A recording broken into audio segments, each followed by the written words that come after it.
Bila shaka dakika 5 zimekatika baada ya saa 6 dhuhuri. Karibu katika sehemu hii nyingine ambapo tunaingia kwenye mdahalo kuweza kuzungumzia hofu ya ugonjwa wa Ebola humu nchini kutokana na mikakati na hatua ambazo serikali imechukua. Je, mikakati hii inaiweka taifa la Kenya katika hali gani, katika ugumu upi iwapo itaendelezwa? Na je, ukiukaji wa wazi wa maelezo ama na maagizo ya mahakama inawafanya wananchi wanajihisi vipi kuhusiana na swala hilo? Ninaye mwanaharakati studioni ambaye tutakuwa tukizungumzia masuala hayo kwa kina, kuweza kuyatafutia ufumbuzi, vile vile pia kuweza kutafuta ni vipi tutakuwa tunapata namna ya kupata mwelekeo na mwafaka. Ninaye Tinega Damesen ambaye ni mwanaharakati kutoka bunge la mwananchi Kamkunji. Karibu sana. Asante. Tumeona kwamba taifa limesema liko tayari kutengeneza kituo cha karantini kule Laikipia. Lakini hofu inaanzia mbali kabla hata kutengeza kituo cha karantini. Unadhani taifa la Kenya liko tayari kukabiliana na ugonjwa wa Ebola? Mimi binafsi kulingana na kiwango cha wataalamu tulionao Kenya, inawezekana. Ila mpango wenyewe haupo kwa maslahi ya Wakenya. Madaktari tulionao wako qualified. Wako na elimu ambao kwamba nina uhakika inaweza ikawasaidia katika kujibu kinachohitajika katika Ebola. Kwa mfano experience ambayo kwamba waliipata wakati wa COVID. Wamekuwa katika, ukiangalia katika historia, Kenyan doctors wamekuwa wakirespond well katika hizi pandemics. But now tuje kwenye sehemu ya pili. Kwa nini, swali inajiuliza, kwa nini hizi centers ziletwe Kenya? Ukiangalia majirani wa Kongo, immediate neighbors, sisi sio immediate neighbors. Sisi ni mlango wa pili kutoka kwa Kongo. Inamaanisha kwamba kuna nchi katikati yetu na Kongo. Kwa nini uruke kama ni msaada? Hata Biblia inasema kuhusu jirani. So jirani, huwezi kumruka jirani wako wa kwanza ukaenda kumsaidia jirani wa pili ambaye yuko kwenye risk kubwa ya masuala ya Ebola. Ni Uganda upande mmoja, upande wa pili ni Zambia, Malawi, Tanzania, Rwanda. Unajua hizi nchi ambazo kwamba zimemzunguka huyu bwana ndio ziko katika hatari kubwa. Sababu ya serikali ilikuwa inastahili kuja kwa wananchi kupitia government spokesman or public participations, waseme tunahitaji kufanya hiki. Kumbuka haijaanza leo. Ndio haijaanza leo, lakini ni miaka 15, ni since 2015. Tatizo ni hiki kirusi kipya cha Bundibugyo. Unajua Ebola generally, kwa faida ya mtazamaji, bila shaka lazima ikuwe contamination inahitajika. Lazima uwe na ugusaji wa moja kwa moja, ima mate, unyevunyevu wowote mwilini kwa mgonjwa au yule kima au monkey aliyeathirika au bundi. Kwa hiyo sisi huku Kenya hatuna mila na desturi ya kula bundi au popo samani. Hatuna desturi au mila zetu hazituruhusu kula monkey. Kwa ndugu zetu wa Kongo, monkey ni kama traditional food. That's where they contaminate this disease. Kwa hiyo wanapokuwa kwamba wale ndugu zetu ambao wameenda kuiba dhahabu na minerals, natural minerals, because mimi najua Marekani ana interest ya Kongo. Sio kwamba hii karantini italetwa Mkongo. Hii facility ambayo inajengwa Laikipia and the rest of the country, kwamba inaenda kuletwa Mkongo ambaye ameathirika maskini. Inaenda kuletwa taikuna ambaye ametumwa Kongo kwenda kuiba dhahabu au kujichumia dhahabu kwa ajili ya uchumi wa nchi yao. Asife, aletwe Kenya.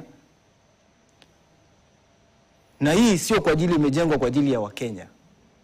Tusidanganyane. Imejengwa kwa ajili ya wale ambao kwamba ni kama, ukirudi kwenye historia, wale waliokuja Kenya au Afrika mara ya kwanza walikufa. Ndio. Waliokuja mara ya pili wakagundua kwamba kuna bakteria inaitwa malaria. Ikawa wanatafuta mbinu ya kuwaokoa, ndio wakatengeneza dawa ambazo kwamba si za kutibu sisi wa Afrika. Sisi wa Afrika tulikuwa na dawa zetu. Because wakija walitukuta, kama tusingekuwa tuna uwezo wa kusurvive, basi wangekuta kukiwa ni empty land. Ndio. Kwa hiyo nikirudi kwenye uchanganuzi wa kuangalia, je, is it ni sahihi kwa serikali kujenga quarantine? Preparedness sio mbaya, kujiandaa sio vibaya, lakini kwetu sisi ina manufaa gani? Mimi nina uhakika 100% hiyo ni kupoteza muda, 100%. Kwa sababu moja ni mpaka mimi Tinega niende Kongo nikutane na Kima ambaye amekontaminatiwa na Ebola, niguse unyevunyevu wake au kwa njia yoyote ile, sawa, nirudi Kenya, ambacho ni kitu hakipo. Umezungumzia kwamba Marekani hana nia yoyote njema kwa ajili ya Mwafrika. Ni kwa ajili yake yeye mwenyewe kumlinda Marekani na nchi yake na ndugu zake wazungu wenzake. Ndio. Ndio kauli ambazo zimekuwa za rais wa sasa wa Marekani, akizungumzia kwamba Marekani kwanza, America first. Lakini unapata kwamba hii tunayolaumu sasa, tunaona lawama zinaenda kwa rais wa sasa, lakini mikataba hii iliwekwa mwaka 2015 kwamba tutakuwa na ushirikiano katika kutafuta tiba za magonjwa ya biolojia ya kibiolojia ambapo ilikuwa ni kati ya Uhuru Kenyatta na wakati huo rais wakati huo. Kwa hivyo hizi serikali zilizopo sasa ambao ni serikali ya Donald Trump na William Ruto zinafanya muendelezo tu. Kuna miradi nyingi serikalini ambayo kwamba Uhuru Kenyatta, marehemu Mwai Kibaki waliziacha katika mifumo ya uendelezaji. Mbona achague hiyo moja tu? Kwa sababu ya maslahi. Naomba tu niwe mwazi. Ni kwa sababu ya maslahi. Kuna vitu vingi ambavyo Uhuru Kenyatta alianzisha kutengeneza. Je, vimemalizika? Tukianza kuhesabu ni endless. Ndio, havijamalizika. Nataka nikukatie hapo kidogo, maana muendelezo wa mjadala huu ni mpana. Nataka tuelekee Nanyuki na tuwasikize Wananyuki, turudi tuendelee na nukta hiyo. Tuwasikize wanaharakati na wananchi ambao ni wa kutoka Nanyuki, ambapo ndilo eneo tengwa la kujengwa karantini hii katika siku hizi ambazo zimekuwa zikizungumzwa hapa. Wakazi wa eneo hilo wamepinga hadi kukawa na mtafaruku katika mji huo wa Nanyuki. Hebu tuwasikilize wanaharakati wanasemaje. To hotels, facilities, tour guides, they are all expecting this season to be a huge season for them. Again, also in matters health, it's a big exposure to our people.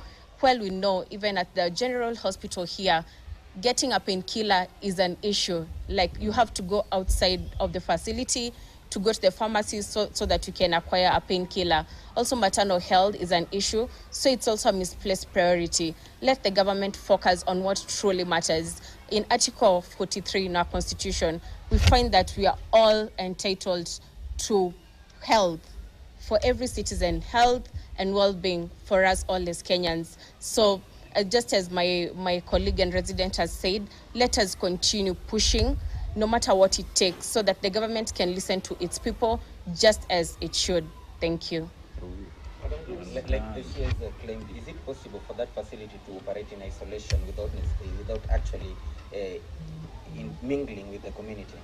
No, it's not possible for the Ebola facility to operate without affecting our community.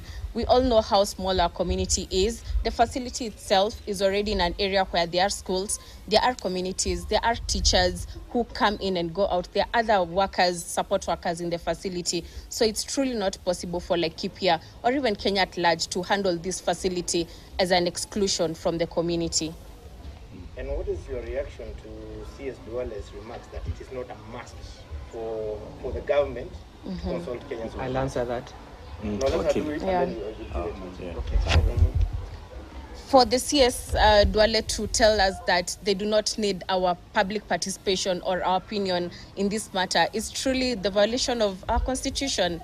Like the beginning of the constitution states that the sovereignty power belongs to the people, we, the Kenyan. So number one, it even asks us, are we even truly Kenyans, or what happened to Katiba. What happened to our Katiba? Is it just a book in the shelf?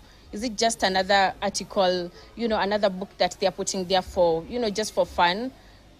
Yeah, it's an abuse to us.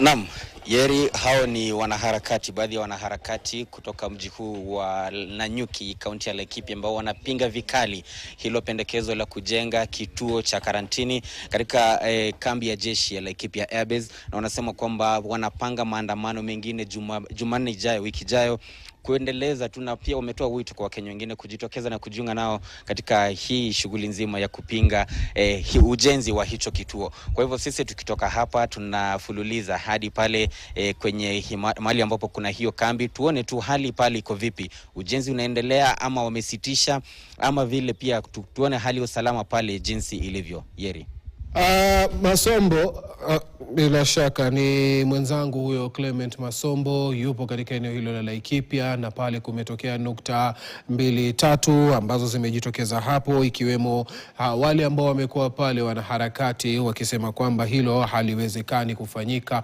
kwa sababu kuna mambo mingi ambayo wao wanahisi hayafai kufanyika katika eneo hilo la Laikipia. Wanaharakati Tinega wamezungumzia eneo la Nanyuki kuwa kivutio kikubwa cha utalii. Na iwapo kama hili litafanyika, litakuwa na athari ambazo ni chanya kwa wakazi wa eneo lile. Kwako unalizungumziaje, hususan tunapoenda kwamba tunamjengea Marekani kama ulivyosema awali, lakini tunaenda kujiathiri sisi wenyewe kwamba wazungu kutoka maeneo mengine hawatakuja tena Nanyuki? Unajua, nafikiri wakati turudi nyuma kwanza kwenye makubaliano ya between serikali ya Uhuru Kenyatta na Marekani. Ilikuwa ni njia nzuri, tukiuangalia huo mswada, ilikuwa ni njia nzuri. Kwamba watashirikiana na nchi ya Marekani kupitia kwa ajili ya kuanzisha au kusaidiana katika masuala inaitwa kibiolojia, maradhi yanayotokana na masuala ya kibiolojia, which is okay. It was a good initiative kwa ajili ya kupatia nchi yetu experience, kupatia madaktari wetu exposure, kupatia mwe knowledge and education. Lakini sasa hivi ukiangalia mahali kama Laikipia ni sehemu nzuri kweli ya watalii, na uhakika wa kwamba wakati watajenga hizo vituo vya quarantine kwa ajili ya watu wenye maradhi ya Ebola, kumbuka pale patapoteza thamani yake, kwa sababu itakuwa ni mji ambao kwamba duniani hatutegemei Marekani peke yake. Ndio, kwa sababu ukiangalia percentage ya Wamarekani wanaokuja utalii Kenya vis-a-vis wale ambao kwamba wanatoka mataifa mengine, Marekani ni wachache sana. Kwa hiyo tunajihatarishia sisi income tunayoipata kutokana na utalii ambao kwamba unatusaidia kiasi kikubwa kwa ajili ya shilingi 2 ambazo kwamba zinachukuliwa kwa mara moja na kuweka kituo pale. Kumbuka kikishajengwa lazima wagonjwa wataletwa. Na kitu kingine, kwa nini mjenge hichi kituo katikati ya sehemu ambayo kwamba iko protected? Kama ni kitu kizuri kwa nchi, serikali ina ardhi kubwa sana. Kwa nini singejenga sehemu ambayo kwamba ukitaka kujua kuna kitu fiche, kwa nini mjenge katikati ya jeshi? Ni kwamba wanajua namba moja, hamtakuwa na access ya kujua what is happening. So ile sehemu wanajenga, Marekani anatengeneza sehemu ambayo kwamba itakuwa ni, wanasema wameleta mgonjwa wa Ebola, ndege imeleta mgonjwa wa Ebola, kumbe imeleta madini kwa ajili ya kusafirisha kwenda wapi? Wanakojua wao.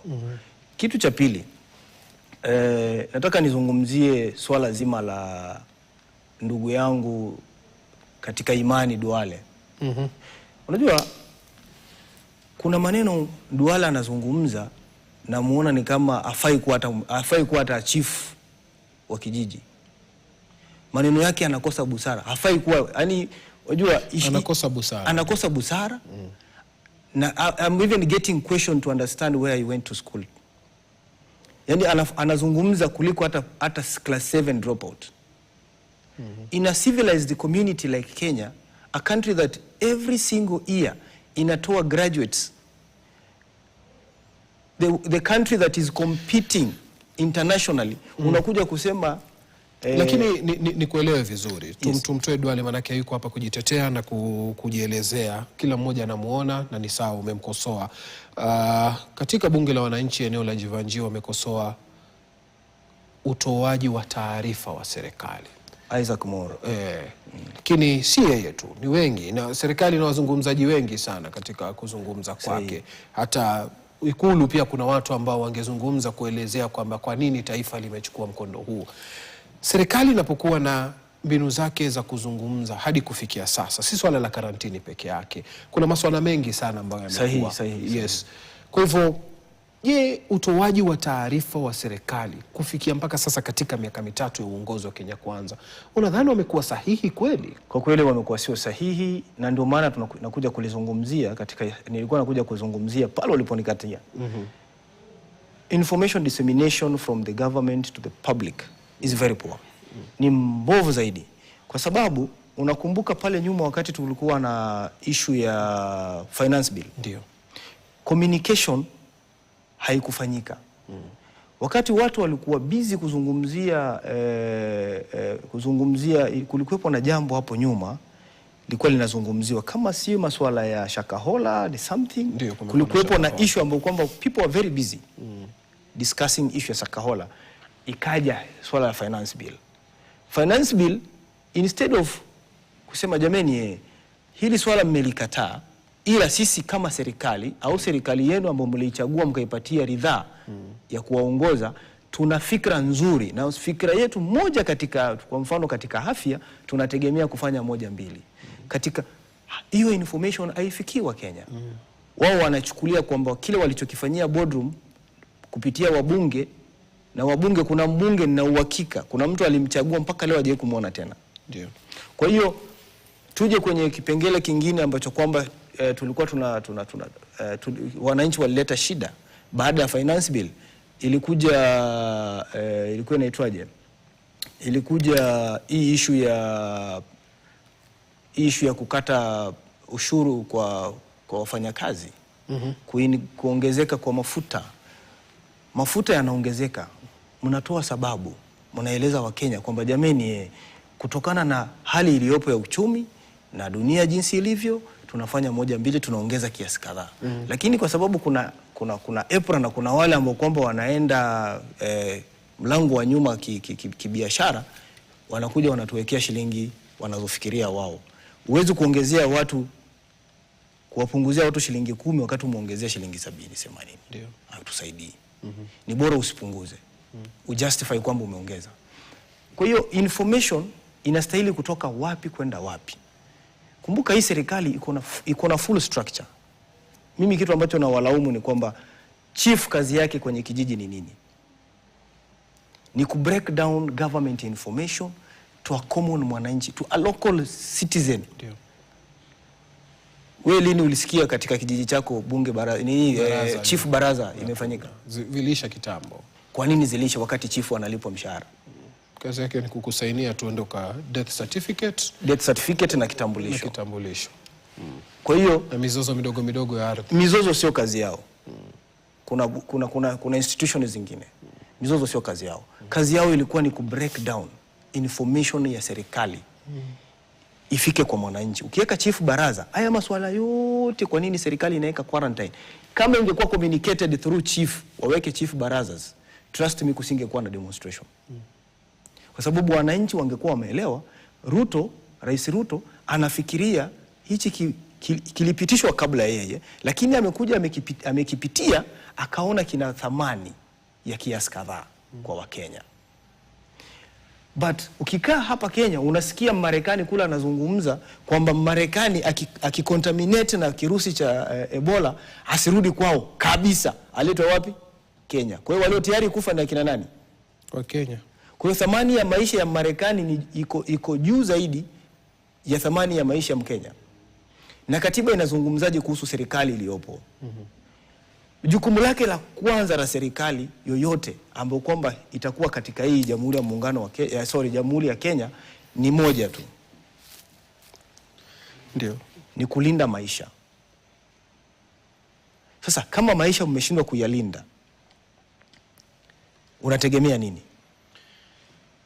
Maswali mazuri hayo Tinega unayoyauliza, manake natarajia wewe ndo nipe majibu ya hayo. Siwezi, unajua nauliza haya maswali kwa benefit ya wale watu wanaonitazama ambao wako serikalini. Najua kuna wale wananisikiza. Ndio, hapa wanatusikiza.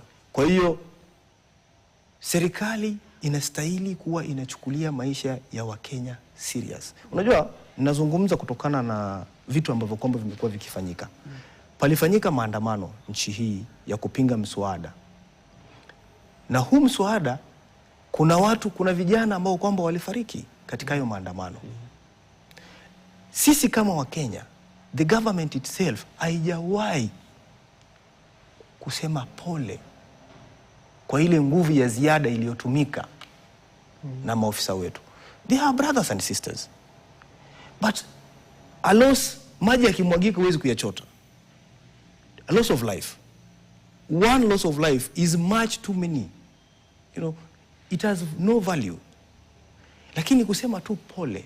Sasa hivi hapa tulipo katika hili swala la kujenga quarantine, nilikuwa nategemea kiongozi wa nchi ambaye ni jemedari mkuu wa nchi alistahili kusimama na kusema, ndugu zangu wa Kenya, nilifanya huu uamuzi kwa sababu ya faida 1, 2, 3. Kwa sababu wale wanaomfanyia kazi kutoa information kwa wananchi ni vilaza. Sijui kama unaelewa maana ya kilaza. Sifahamu. Kilaza nafikiri ni the correct word ya kusema mimi nasema ni useless. Hawafanyi kazi yao inavyostahili, wanamfanyia Rais Ruto hawajibiki na hawatekelezi kazi zao vile inavyostahili. Wanafanya kazi ya Rais Ruto ionekane ni ngumu, iwe ni ya kifua, lakini kwa uhakika kama yeye mwenyewe atachukua responsibility ya kuwabadilisha hao waliomzunguka, labda anaweza kuwa na kitu tofauti ambacho ni cha muhimu kwa ajili ya hizi quarantine. Lakini sisi kama sisi, hilo litawezekanaje katika serikali hii ambayo wewe mwenyewe umeitaja ni serikali ya kifua, majigambo, kiburi, serikali ambayo hata maagizo ya mahakama waziwazi wamesema kwamba watayapuuza? Na si hilo tu, tumekuwa tukiona maagizo ya mahakama yakipuuzwa. Nyinyi ni wanaharakati. Wanaharakati wanaamini kwamba haki iko katika mahakama. Ndio maana tunahitaji mahakama iliyo huru. Lakini mahakama ambayo tumeifuata leo hii ama Wakenya wameifuata leo hii, unaona kwamba serikali inasema hatutawasikiza. Katika nchi yenye demokrasia kuna njia mbili. Ndio. Ambazo ni kuu. Njia ya kwanza, kwa sababu ni demokrasia, tuna katiba. Hii katiba tunaiheshimu ambayo inatupatia mahakama. Na mahakama, tukiona mahakama imepuuzwa, imefika kiwango ambacho kwamba sisi tumeona it is a point of no return. Njia ya pili ni maandamano.